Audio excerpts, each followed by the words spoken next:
semana y también con dentro de nuestro espíritu de canal público, de radioemisora pública también, hemos querido adentrar en los programas de gobierno que están proponiendo José Antonio Kast y Gabriel Boric para Chile a partir de marzo. Hemos hablado de educación, hemos hablado de medio ambiente y esta tarde vamos a hablar de economía. ¿Cuál es el planteamiento económico de ambos candidatos? Y para aquello vamos a conversar aquí en estudio con Patricio Rojas, que es miembro del equipo económico de José Antonio Kast. Patricio, bienvenido a Razones Editoriales.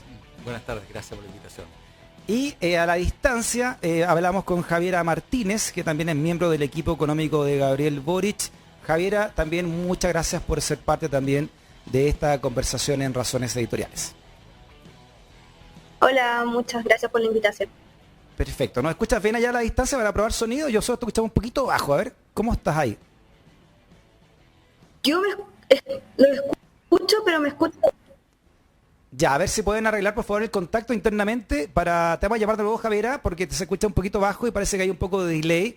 Para entender entonces, te decía, el planteamiento que traen en un tema clave, ¿no? Como es el tema económico de ambas candidaturas.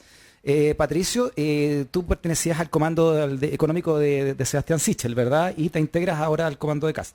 Sí, efectivamente, yo estuve con Sebastián para hacer el programa económico y en esta segunda vuelta me incorporé al equipo económico de José Antonio Kast junto con otras personas que se sumaron a hacer una modificación en algunos temas en respecto al tema económico, dado que José Antonio Kast ahora ya representa un conglomerado mucho más grande de lo que era en la primera vuelta. Claro, lo que ha pasado con ambas candidaturas, ¿verdad? Correcto. Que una cosa es primera vuelta y otra cosa ya ir sumando gente y entonces ampliando también el abanico de personas que integran dichos comandos, ¿no? Correcto. Entre ellos entonces estás tú, Patricio, en este equipo económico, ¿verdad? Correcto. Ya. Me avisan por interno cuando esté Javiera para comenzar entonces el debate. Javiera, ahora sí, ¿me escucha bien? Ya, ahí estamos contactando. Mientras, te quiero explicar que el primer tema que vamos a tratar esta tarde entonces es sobre crecimiento económico. El Banco Central presentó hoy su informe de política monetaria, el famoso IPOM, de diciembre de este año, en el que estimó que la economía va a crecer entre 11,5 y 12% este año.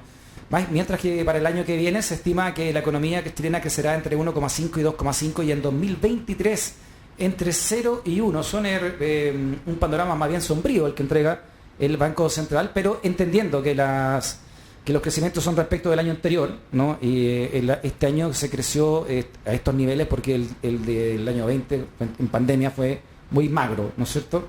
¿Qué te parece en este panorama que está dibujando el Banco Central, Patricio? Y se va a encontrar, según todos los expertos, colegas tuyos economistas, el candidato que gane en marzo se va a encontrar con un escenario muy adverso en lo económico, ¿no? ¿Tú crees eso? Efectivamente, yo diría que hoy día el Banco Central un poco actualizó lo que está pasando en la economía chilena. La economía chilena este año va a crecer probablemente en torno al 12%, que es un poco el techo que tiene el Banco Central.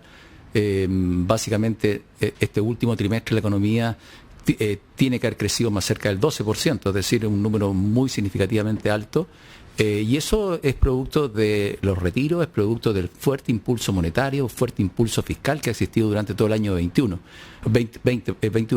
Ahora, el problema está hacia adelante y el Banco Central de alguna manera nos está diciendo, mire, el año 22 es un año donde la economía probablemente en un escenario conservador va a crecer probablemente más cerca del 2%. Ya. Y yo diría que eso es optimista. Ya es muy probable que la inversión caiga como espera el Banco Central. El Banco Central está esperando que caiga solamente 2%, 2,2%, probablemente va a caer mucho más que eso, porque este año hemos tenido crecimiento de la inversión de sobre el 30% en algunos periodos. Por lo tanto, tenemos una base de comparación relativamente alta. Y lo que es más preocupante, yo diría que es que el Banco Central está proyectando que para el año 22 la economía va a crecer en promedio 0,5. Por lo tanto, estamos hablando de que en promedio, el año 22 y 23, el Banco Central está proyectando 1,25% de crecimiento en promedio, lo cual es muy poco, dado lo que se están contemplando los distintos programas de los candidatos. Los programas de los candidatos en general, tanto el de Gabriel Boric como el de José Antonio Kast, tienen que hacerse cargo de ciertas demandas sociales. Y por lo tanto, ambos programas tienen contemplado gasto público adicional a lo que ya está. Espérate, Patricio, disculpa, pero ahí había dicho en su primera parte, ¿no? de programa Kast que iba incluso a rebajar el gasto público. ¿En cuánto? ¿En 15 puntos, no? ¿En 15%, 20%? No. Lo que había manifestado él es que estaba pensando en una reducción de impuestos. ¿Ya? No, y el gasto fiscal también dijo que no sé cuántos millones, son 70.000 millones de dólares más o menos. Hoy día el gasto público son alrededor de unos 85.000 millones. Y que lo quería bajar en 20%.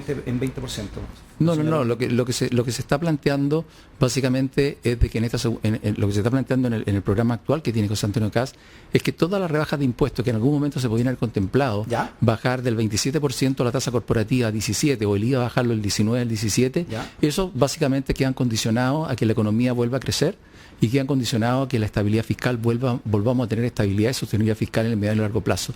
Eso es un poco lo que se está diciendo. ¿Ya? Ahora, básicamente eso le hace espacio para que se puedan incorporar algunas políticas sociales, entre ellos el tema de la reforma de pensiones, como la pensión básica universal, un tema también que tiene que ver con apoyar la vivienda, hay un apoyo, un subsidio a los empleados, y todo eso de alguna manera poder acomodar un plan de gobierno en torno a unos 7.500, 8.000 millones de dólares. Eso es lo que está contemplado, por lo tanto, en la medida que estamos pensando en que tenemos un gasto social asociado a 8.000 millones, imposible pensar que vamos a reducir el gasto porque estamos pensando adicional. Que bueno, vamos a buscar la declaración, a ver si me ayudan ahí en el estudio para lo que dijo realmente Kast sobre en esta primera parte sobre poder rebajar el gasto fiscal. Mientras tanto, ya estamos ahí contactados con Javiera Martínez, que es miembro del equipo económico de Gabriel Boric. Hablábamos, Javiera, con Patricio acá, que el Banco Central te presenta un panorama bien desolador para quien gane, ¿no? A partir del próximo año. Este año la economía va a crecer entre 11,5 y 12%, pero para el año que viene va a crecer apenas entre el 1,5 y 2,5, y para el 2023 ni siquiera va a crecer. Se podría mantener en cero, incluso presenta entonces en su informe de política monetaria el IPOM, el Banco Central. ¿Qué le preguntábamos nosotros a Patricio? ¿Cómo proponen, ¿no? ¿Qué plan tienen ustedes dentro de este panorama para impulsar la economía en los próximos meses? Hola, ¿ahora sí me escuchan? Aún muy bajo, a ver si lo podemos arreglar ahí, por favor, el interno, pero dale nomás. Bueno, sí, en realidad nosotros, nuestra agenda de crecimiento, que fue también un aporte muy, muy importante que hicieron desde el Consejo Asesor Económico, donde también contamos con los mejores especialistas, a mi juicio, en esta materia. Nuestro plan tiene como foco la recuperación de empleo, justamente porque necesitamos dinamizar hoy día la oferta de trabajo que sabemos que está estancada, que también es más o menos lo que nos dice el IPOM. Entonces, lo que estamos buscando hacer es fomentar y estimular la economía, no tanto por el lado del consumo, que hoy día está fuertemente impulsada desde ahí, sino que más bien desde la oferta y la inversión. ¿Qué tenemos, por ejemplo, en el plan de gobierno? Son una apuesta preferente por los empleos femeninos, que son de los que se han visto más afectados por la pandemia, pero también una oferta preferente por la inversión verde, que no solamente sirva para dinamizar la economía, sino que también nos sirva para hacer cargo y afrontar la crisis climática. Hoy día el gobierno tuvo durante el año 2020 y 2021 un fondo llamado el Fondo COVID, que efectivamente tenía recursos para la inversión, pero a diferencia de este gobierno, que ocupó muy poquito de esa inversión pública en la preparación a la crisis climática, nosotros esperamos, ocupó menos de un 1% de esos recursos en eso. Esperamos también hacer eso como matar dos pájaros de un tiro, de alguna manera hacernos cargo de la crisis climática, pero también poder dinamizar la economía. Todo eso en su conjunto debiese, esperamos que reduzca las presiones inflacionarias que hoy tiene.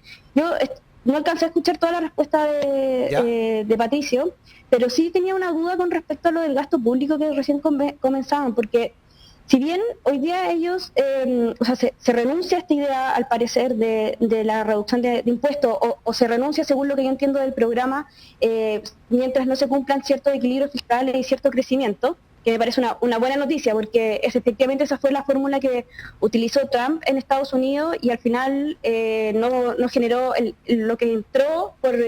¿Cuál es tu pregunta? Disculpa, Javiera, ¿cuál es tu pregunta para Patricio, para que así lo imponíamos y que... Disculpe. Dale. Es porque igual parte del programa de gobierno se financia con mayor reasignación del gasto público. Y una parte importante, estamos hablando de 1.800 millones de dólares, que son reasignaciones de gasto público, más también una eficiencia de la gestión del sector público de 900 millones de dólares. Yo creo que hay espacio para ambas dos cosas, solo que yo creo que es un poco arriesgado ponerlo como parte del financiamiento del programa de gobierno, porque sabemos que cuesta hacer esas reasignaciones de gasto público, entonces quería saber también si esas reasignaciones, a qué cosas van a ir, a qué programas, qué tipo de prestaciones sociales podríamos estar afectando con ese tipo de reasignaciones, que yo creo que hay espacio para la reasignación, pero creo que es peligroso. Veamos lo que dice... si es que se crean sus programas de gobierno de ahí. Perfecto. Oye, a usted, ambos se pueden interpelar, ¿eh? Incluso es más entretenido, ¿eh? Si ambos se ponen ahí a hacerse preguntas de la materia, me parece muy entretenido, y además me imagino que cada uno conoce el programa del otro para ver qué puntos débiles le ve Patricio al de Javiera y Javiera al de Patricio de ambos elencos. Patricio. Sí, no, mira, a ver, básicamente lo que nosotros estamos considerando es que, primero que el año 22 y 23 van a ser años bastante complejos en esta economía, digamos, recuperar empleo, cerca de 900.000 empleos va a ser clave, y por lo tanto, gran parte de lo que está en el presupuesto del año 22 se va a tener que utilizar para poder seguir apoyando los planes de contratación, el IFE laboral, sobre todo en lo que son mujeres, en lo que son jóvenes. Eso es un tema que va a tener que continuar. Vamos a tener que seguir apoyando a las pymes para que puedan seguir, digamos, se puedan reactivar durante el año 22 respecto a todo este tema. Ahora bien, es cierto que nosotros hemos dejado y vamos condicionados la rebaja de impuestos, y nuestro programa lo estamos básicamente financiando. En un primer momento vamos a ir a apuntar a exenciones, vamos a revisar y a eliminar algunas exenciones.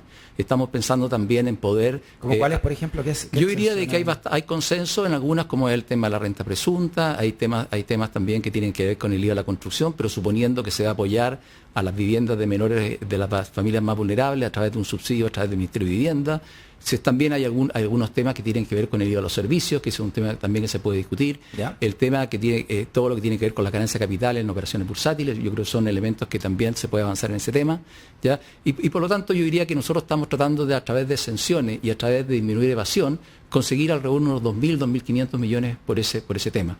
Adicionalmente, gran parte de nuestro programa se basa en que vamos a poder recuperar crecimiento. Nosotros estamos apuntando a poder crecer al menos un punto y medio por encima de lo que estamos creciendo actualmente. ¿Cómo aspiran a crecer a un punto? Hoy día aspiramos a crecer fundamentalmente generando un cuadro que ayude a la inversión, que nuevamente se genere un cuadro institucional que favorezca a la inversión. Estamos pensando en que la inversión pública a través de concesiones se tiene que volver a reactivar. Las concesiones en Chile han estado paralizadas en el último tiempo y queremos volver a tener alrededor de 3.000, 4.000 millones de dólares anuales en concesiones, no solamente carreteras, sino que también en hospitales, en puertos, en aeropuertos. Ese tema hay que volverlo a retomar. También ¿Privatizaciones también es parte de eso? ¿Perdón? ¿Privatizaciones también? Lo que pasa es que hoy día en materia de privatizaciones que no te queda casi prácticamente nada. Estamos hablando de ENAP, estamos hablando de Televisión Nacional, que hoy día prácticamente no tiene, yo creo que uno no ve... Codelco, como alguna vez también lo señaló. Lo que pasa es que Codelco es un tema mucho más ideológico y por lo tanto yo diría que ese es un tema que para poder avanzar tú tienes que tener un cierto piso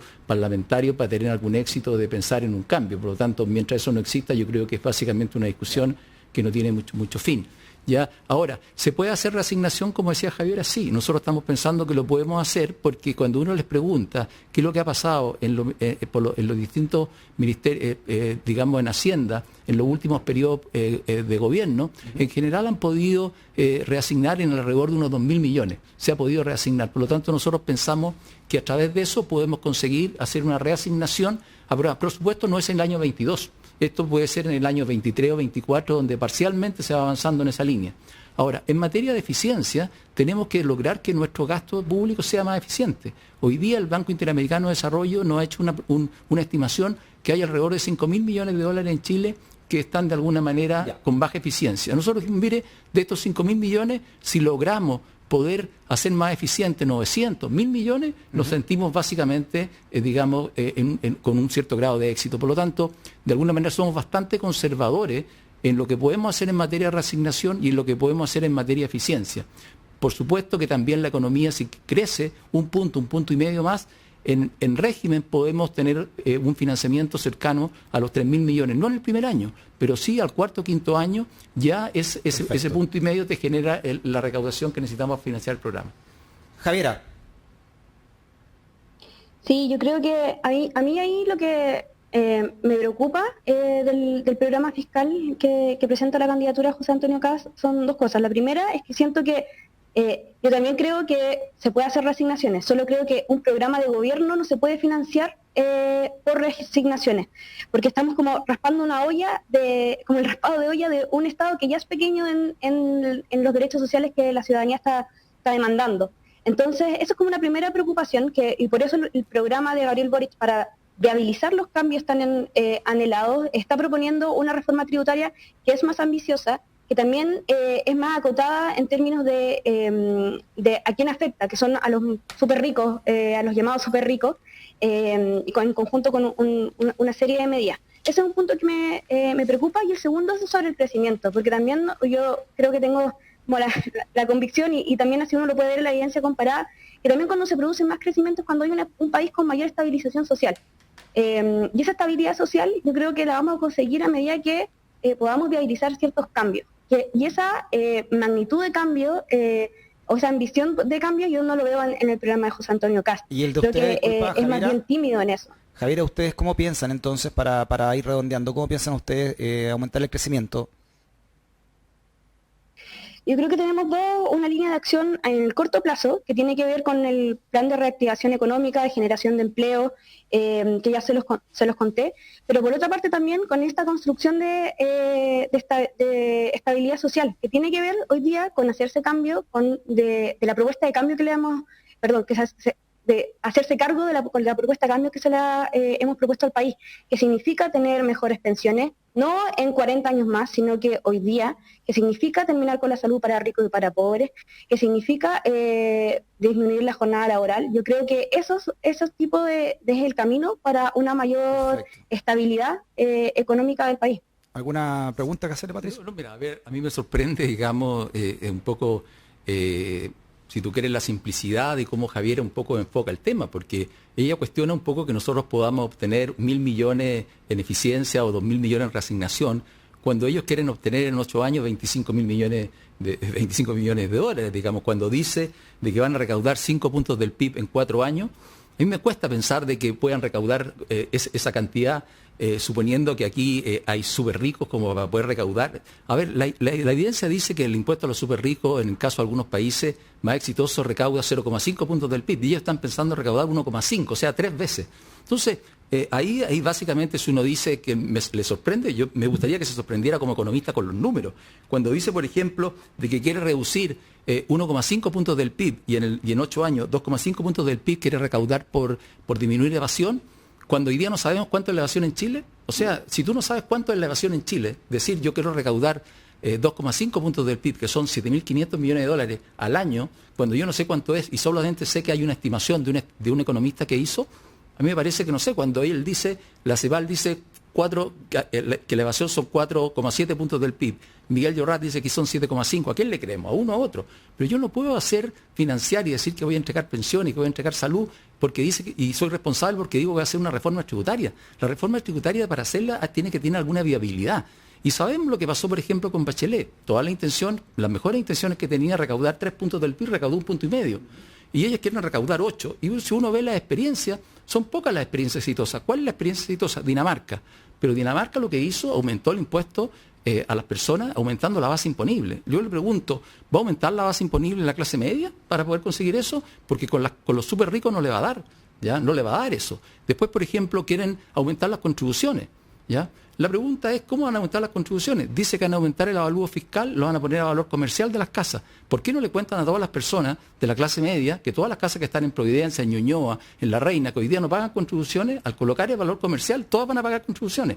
Que le digan eso. O sea, si quieren decir, es bien difícil, digamos, poder conseguir 8 puntos del PIB en impuestos en 8 años. Lo veo bien difícil. Por lo tanto, cuando ella dice de que le parece un poco, inviable que nosotros podamos financiar 5.000, 6.000 millones en los próximos años con esto, me parece que es mucho más inviable tratar de financiarlo con impuestos, que básicamente es muy poco viable que pueda conseguirse eso acá en Chile.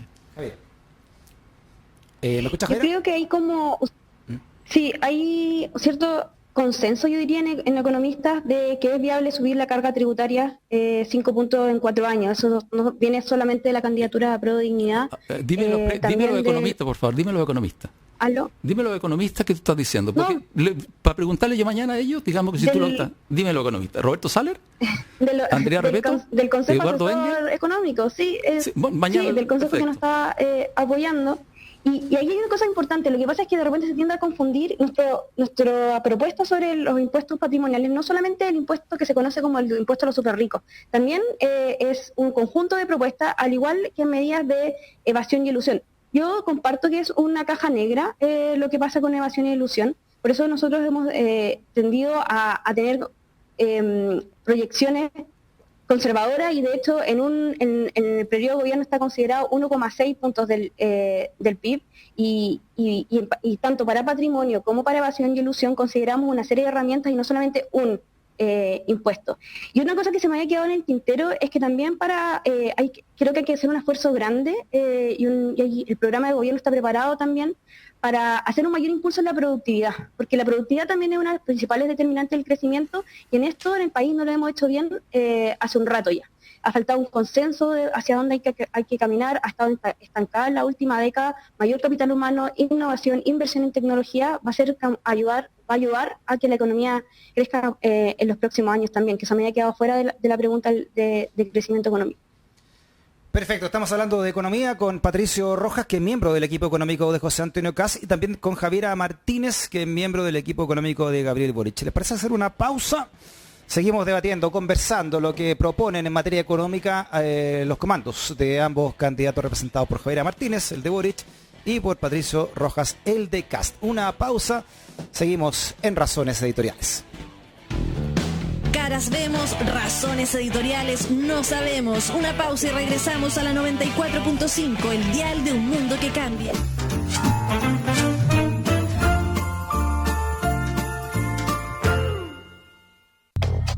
Este domingo, 19 de diciembre, te invitamos a ser parte con tu voto de la segunda vuelta de las elecciones presidenciales para elegir al próximo mandatario de Chile. Y porque seguir el proceso con nosotros es una buena elección, acompáñanos en la cobertura especial de la Mesa 94.5. Será un programa de debate, de análisis y el minuto a minuto de esta jornada.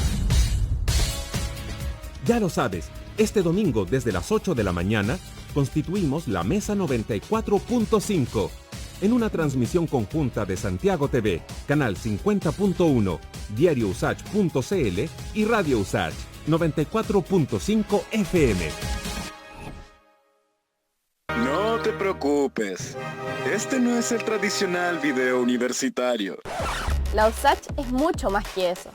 Tienes que verlo con tus propios ojos. Es la única universidad pública de excelencia que tiene en un mismo campus todas sus carreras. Más de 22.000 realidades confluyen en un mismo lugar todos los días. Una verdadera ciudad universitaria que cuenta con la más alta tecnología. Es mi segundo hogar. Mi segundo hogar. Esta es la USACH.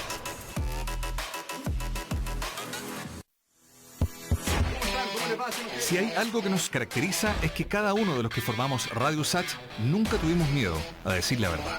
Si bien sabemos los costos que eso conlleva en este país, no estamos dispuestos a transar. Porque los medios son parte de la identidad de un país y deben ser capaces de darle voz y oído a la sociedad. Una sociedad que merece ser escuchada y que busca transformarse día a día. Porque esta es la voz de la mayoría. Esta es la radio del Chile que cambia.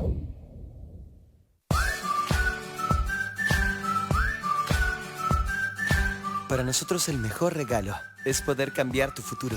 Hiperconectándote para que estudies, emprendas, te entretengas, aprendas, te reúnas y sueñes. Por eso en esta Navidad queremos darte las gracias a ti y a los millones de chilenos que eligieron Mundo para estar más conectados que nunca. Feliz Navidad les desea Mundo. Fibra e hiperconectividad al alcance de todos.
Las razones editoriales no pueden esperar. Ya estamos de regreso en USACH 94.5, el dial de un mundo que cambia. 7:32, estamos haciendo el debate económico de ambos candidatos acá en Razones Editoriales. Antes, decirte que la USACH te ofrece estudiar en una verdadera ciudad universitaria con un campus integrado de más de 38 hectáreas. Anda a nuestra página admisión.usach.cl y estudia en un ambiente inclusivo y transversal. USACH, acreditada a nivel de excelencia por 7 años en todas sus áreas hasta febrero de 2028.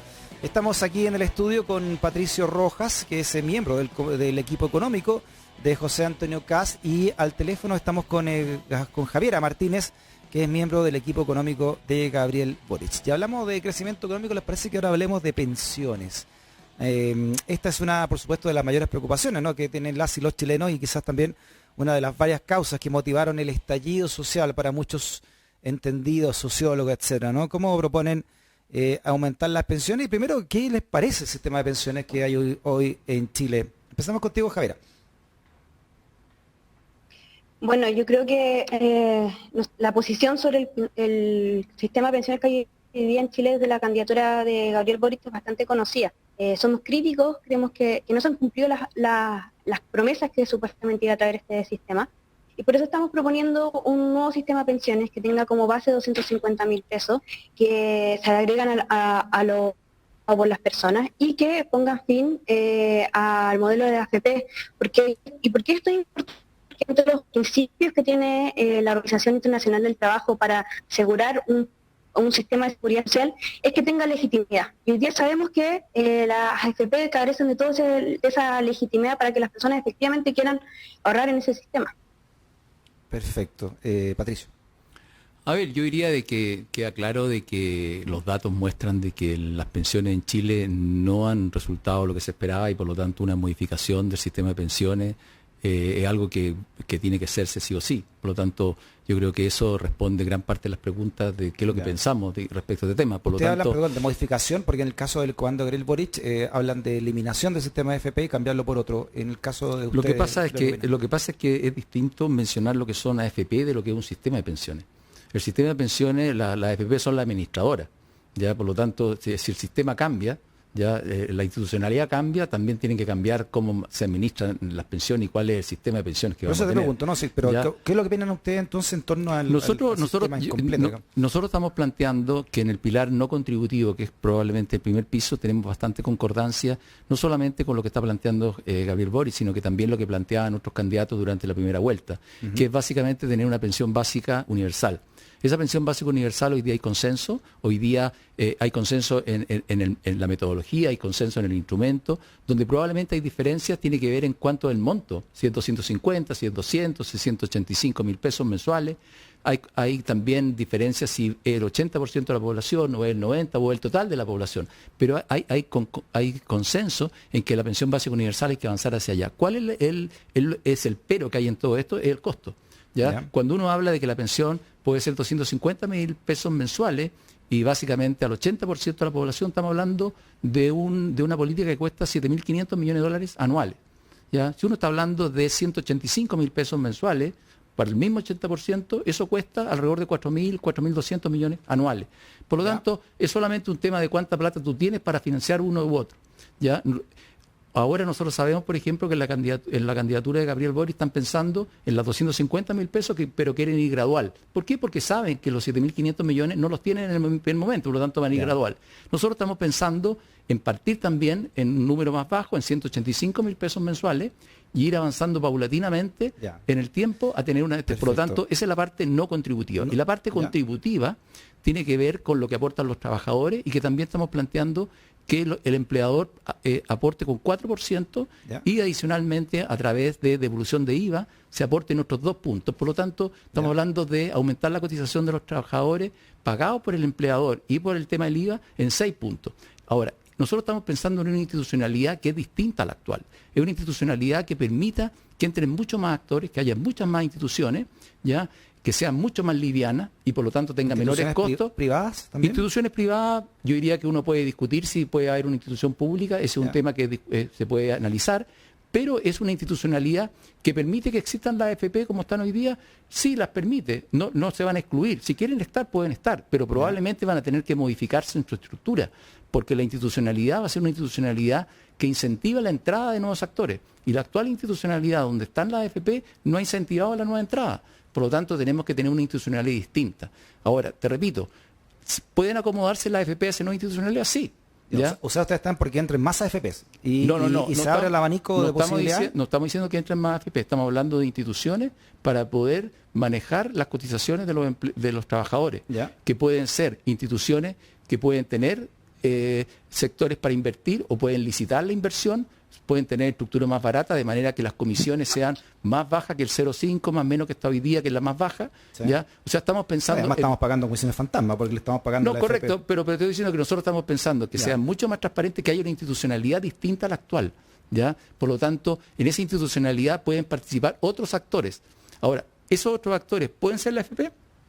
Posiblemente sí, si ellos quieren en esta nueva institucionalidad participar. ¿Ya? No le vamos a impedir que lo hagan. ¿Y el Estado podría tener podría haber una administración pública si uno quisiera? O sea, yo creo que ese es un tema que se puede negociar. No es un tema que uno diga, no, eso no. Ya, perfecto. Veamos lo que piensa Javier al respecto y si quieres hacer preguntas también entre ustedes, tienen poder interpelarse. Sí, yo creo que ahí la propuesta también que hoy día tiene José Antonio Kast es incluso un retroceso con respecto a lo que el mismo gobierno hoy día ha puesto sobre la mesa. O sea, primero por los 6 puntos de cotización, que en este caso eran al empleador y no con carga al IVA, y también por el monto efectivamente de la PBU. Yo en una cosa que sí estoy como de acuerdo es que esta PBU tiene que ser implementada de manera gradual, pero yo creo que hoy día la oferta que le está haciendo el país José Antonio Kast es seguir profundizando el actual modelo de pensiones, que sabemos que tiene bajísima legitimidad social y que es una de las demandas más sentidas por la población. Además que hoy día no es claro, si uno profundiza la capitalización individual, cómo esto se traduce en mejores pensiones para las personas actuales jubiladas y las futuras. Y por último, yo creo que también las AFP tienen un problema, el mercado de las AFP tienen un problema que no necesariamente más competencia va a garantizar menos comisión. Y eso lo hemos visto también. O sea, por eso, la manera más eficiente técnicamente de hacer esto, y es donde también hay un consenso importante, es integrar ahorro colectivo, es hacerlo un ente que pueda administrar los fondos, un ente que sea un ente autónomo, desanclado de los ciclos políticos, que por supuesto tenga un alto nivel técnico. Y esa es la propuesta que tenemos. Yo creo que efectivamente hoy día la propuesta de José Antonio Kast es un retroceso con respecto a lo que ha acumulado la discusión pública con respecto a este tema durante mucho tiempo. ¿Puede responder a eso, Patricio? No, a ver, yo creo que Javiera, digamos, en su entusiasmo un poco olvida algunas cosas. Por ejemplo, acaban de decir en el comando de Boris que la pensión básica universal, los 250.000 pesos van a ser solamente para el primer y segundo quintil. Y están pensando que en el último quintil sean los 185.000 pesos que estamos proponiendo nosotros. Y entre medio, en el quintil 2, 3 y 4, están pensando que sea básicamente, digamos, entre medio, entre 250 y 185. Por lo tanto, todos queremos avanzar en una pensión básica universal que sea lo más alto posible. ¿Ya? Yo también estoy pensando que ojalá sea 250 y ojalá sean 300.000 pesos. Si el punto es qué es lo que es factible de poder financiar en el corto plazo en los siguientes años y qué no. ¿Ya? Por lo tanto, todos queremos por que eso la pensión... tenemos una reforma tributaria. No, es que la reforma... Es una reforma tributaria que busca justamente financiar este tipo de cosas. Sí, pero la reforma tributaria no te va a dar 25.000 millones de dólares, Javiera. Yo creo que después podemos conversar en 8 años más y nos podemos, si querés, tomar un café y podemos discutir si realmente lo consiguieron o no. Yo creo que no lo van a conseguir. Está bien tener buenas intenciones y yo creo que no es que ustedes tengan malas intenciones, yo creo que quieren hacer las cosas bien. Ahora, cuando dices de que el consenso es que hay que ir a un sistema colectivo, que tenga reparto, yo creo que el consenso es una palabra directamente un poquito que es muy amplia, porque en general la situación está relativamente dividida. ¿Ya? Hoy día lo que nosotros tenemos como punto de partida, que nosotros pensamos que todo lo que se introduzca en sistema de cotización, ya sea 6%, 7%, podemos pensar que a lo mejor uno podría llegar incluso a más todavía, pero que esas cotizaciones sean del trabajador. Y esa es la gran diferencia que hay entre lo que podemos plantear nosotros, que estamos pensando en tener cuentas individuales de que los fondos sean de los trabajadores, y lo que piensan el lado de Gabriel Boric, que en el fondo que las cotizaciones, el 10% actual más el 6% y un 2% adicional, y ustedes hablan de 18, esos 18 hoy día pasan a formar parte de un parte colectivo. Y por lo tanto, un tercio entra a un fondo colectivo que se va a reparto, es decir, la persona no tiene propiedad sobre ello, y sobre los otros 2 tercios, básicamente ustedes están proponiendo de que la rentabilidad que tienen eso es colectiva, es decir, todo lo que es la rentabilidad se reparte en el fondo. ¿Y son heredables los fondos? No son heredables, porque ustedes dicen de que van a ser a través de una pensión de sobrevivencia, que es igual que lo que tiene la renta vitalicia, pero eso no significa que sean heredables. Entonces, en términos prácticos, tenemos que hablar a la gente con la verdad y decirle, mire, si esto pasa, realmente usted no va a contar con lo que está haciendo hoy día que tuvo retiro, donde los fondos eran básicamente de ellos. Entonces, son sistemas distintos. Y yo creo que esa va a ir una discusión, va a ir una discusión parlamentaria y va a ir de dónde se va a avanzar. Pero yo diría de que no es que haya un consenso en que un sistema está sobre el otro. Javiera. Yo creo que hay un consenso mayoritario en el sentido también de los proyectos que encarnan al final las dos candidaturas. Yo creo que en el mundo, de alguna manera, del apruebo, sí está ese consenso, en las que hoy día son las fuerzas progresistas, sí está ese consenso. Y si efectivamente del lado de los que siempre se han obstaculizado los cambios, efectivamente no les gusta un modelo sin AFP. Eso por un lado. Y lo segundo, que como aclarando el tema de la herencia y tal como lo dijo Guillermo Larraín, el ex superintendente de pensiones, van a ser heredables en forma de pensión de sobrevivencia si, si un familiar se muere y tiene esa pensión va a ser heredada en forma de pensión sobrevivencia a la familia, al cónyuge, a los padres. Eso va a seguir, que es la regla general hoy día que también tenemos. Perfecto.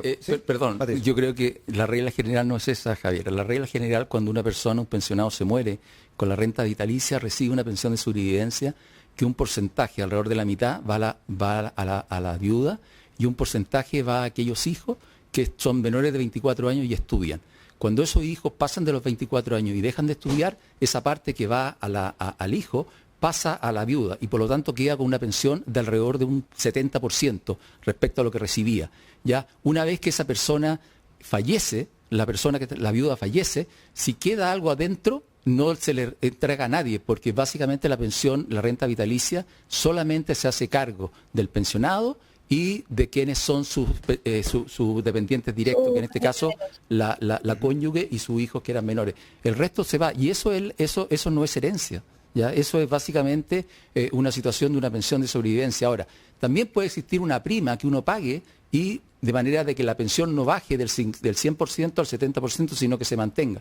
Esa prima se paga como un seguro, pero eso no está implícito en forma, digamos, general en las rentas vitalicias. Sí, a todo esto entrevistamos al profesor Vaso, Enzo Vaso de la Universidad de Chile, que hizo un estudio de que apenas menos del 30% de las personas, durante un periodo de años, no me acuerdo cuánto, eran como 10 años que hizo un estudio, apenas el 30% de las personas realmente logran sacar toda la pensión antes de morir. Lógico. O sea, más de un 70% queda ahí de manera, y él decía, claro, no es una pensión como uno la conoce, ¿no? O sea, no es una herencia como uno la conoce, que muere y se le entrega todo a la cónyuge, lo que queda, sino que se hace también otro cálculo sobre esa pensión y se le devuelve a la cónyuge o a quien corresponda legalmente en el caso puntual de cada uno. No, pero eso... Y hay un porcentaje importante hoy día también se quedan dentro de las AFP como fondos aposados también. Sí. No, pero un poco lo que hay ahí es un tema que tiene que ver con las tablas de sobrevivencia. ¿Ya? Claro. Y eso es un tema que también se tiene que revisar. No, pero se lo dejo a ambos comandos ahí, ¿no? Esto porque es muy interesante. Menos del 30% de las personas ocupan su pensión antes de morir. Menos del 30%. O sea, más del 70% muere antes de ocupar toda su pensión. Claro. Y el remanente, lo que queda, no es una herencia que se le pase como cuando uno muere y la casa le queda a alguien.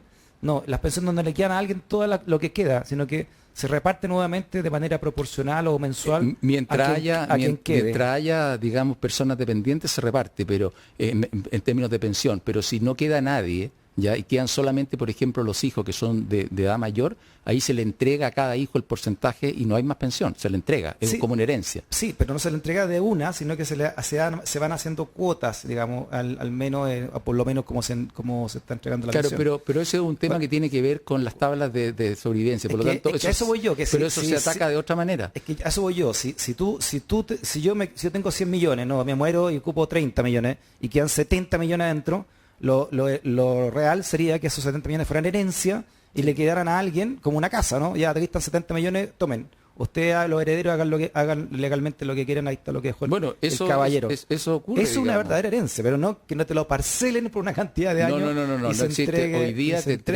entregan como una herencia. Lo que pasa es que si lo entregan parcelado es porque hay algún dependiente que todavía recibe como pensión. Pero hoy día lo que hay que entender es de que eso ocurre porque tenemos edades de sobrevivencia que a lo mejor no están, digamos, hay que revisarla. Y cuando una persona vive más del por medio, tiene que haber seguro. O sea, no tenemos por qué pensar que todas las personas van a vivir hasta los 100 años y calcular que van a vivir hasta los 100 años. Podemos calcular que viven hasta los 85. Claro, y aquellos que tienen la suerte de vivir más 85 lo cubrimos con un seguro. Y eso se puede hacer y es mucho mejor y ahí mejoramos las pensiones, digamos. Oye, nos quedan 5 minutos. Les propongo una reflexión en general, pero orientado al modelo de desarrollo que deberíamos aspirar como sociedad de aquí en adelante. 2 minutos para cada uno, no nos queda más tiempo. Lamentablemente, Javiera, ¿cuál es el modelo de desarrollo que tú crees que debería tener Chile de aquí en adelante, o al menos qué oportunidad crees tú o qué oportunidad ofrecería un potencial gobierno de Gabriel Boric en ese sentido? Nosotros creemos que tenemos que avanzar un modelo que ponga en el centro la protección de las personas y del medio ambiente, que ponga fin a la precarización laboral que viven muchos los trabajadores y las trabajadoras, y además que genere certeza. Y hoy día creemos que en la sociedad que vivimos la mayor parte de las personas no tienen esa certeza. Creemos que la Convención Constitucional es una oportunidad para eso, para generar un nuevo pacto social, un pacto social que considere mayor progresividad de nuestro sistema tributario, y eso significa que quienes más tengan hoy día la carga efectiva sobre sus ingresos es muy baja. Si uno compara cuánto porción del sueldo se va de una persona que tiene más recursos a una persona que tiene menos recursos, efectivamente la carga efectiva es muy baja. Entonces queremos avanzar en eso. ¿Para qué? Para poder financiar derechos sociales y así mejorar la certeza y la calidad de vida de las personas. Por eso, como el eslogan de campaña, de hecho, es un nuevo Chile para vivir mejor. Y ese creo que está en el fondo de la preocupación por la crisis climática y cómo la afrontamos, está dentro de uno de los pilares de la candidatura también. Muy bien, Patricio Rojas, ¿qué modelo de desarrollo? A ver, mira, yo creo que antes de ver un modelo de desarrollo, yo creo que lo más importante que uno está viendo en esta elección presidencial es básicamente de que los temas sociales, los temas medioambientales, en distintos grados se han tomado la agenda. Y yo creo que ese es un tema súper relevante. Es decir, hoy día estamos colocando a las personas por delante. Yo diría de que tanto la candidatura de Boric como la candidatura de Kast tienen un porcentaje de programa social importante. Ya, por lo tanto, no estamos discutiendo solo temas de crecimiento y cosas así, sino que estamos discutiendo pensiones, estamos discutiendo salud, estamos discutiendo educación, probablemente no tanto en los debates, pero hoy día hay una preocupación a nivel general en el país respecto a esto. Este país es un país distinto al que había hace 2 años, 3 años atrás, y yo creo que eso es positivo. Ya, por lo tanto, independientemente de la candidatura que gane, yo creo que en general vamos a tener una posición en que vamos a tener discusión respecto a temas que son centrales, en pensión, en salud, en educación, en vivienda. Por lo tanto, nosotros pensamos que nuestro programa, que nuestra candidatura es básicamente mucho más positiva para el país, que va a traer mucho más calma en la inversión, va a haber mucho más crecimiento, ¿ya? Y vamos a tener un cierto programa que es realista, de manera que la gente no se defraude. La gente se ha defraudado en el último tiempo, de alguna manera se ha disolucionado porque no se han cumplido lo que se ha prometido, y por lo tanto tenemos que ofrecerle a la gente lo que realmente se pueda cumplir. Y en ese sentido nuestro programa es un programa realista, que es responsable, y pensamos nosotros de que es una buena alternativa y una mejor alternativa que Gabriel Boric, que se basa mucho en poder recaudar algo que nosotros creemos que es poco factible hacerlo. Muy bien, quiero leerle lo que realmente dijo Patricio Vaso, ¿no? Para no dejarlo ahí en el aire, porque fue una entrevista muy interesante que le hicimos al ex decano de la Facultad de Ingeniería de la Universidad de Chile. Nos dijo que en medio entonces de este debate de una reforma previsional donde planteó que las bajas pensiones no son solo producto de la baja frecuencia promedio de las cotizaciones y que un 27,5% de los ahorros iniciales se pagan en vida. Eso es lo que sacó en conclusión él después de este estudio.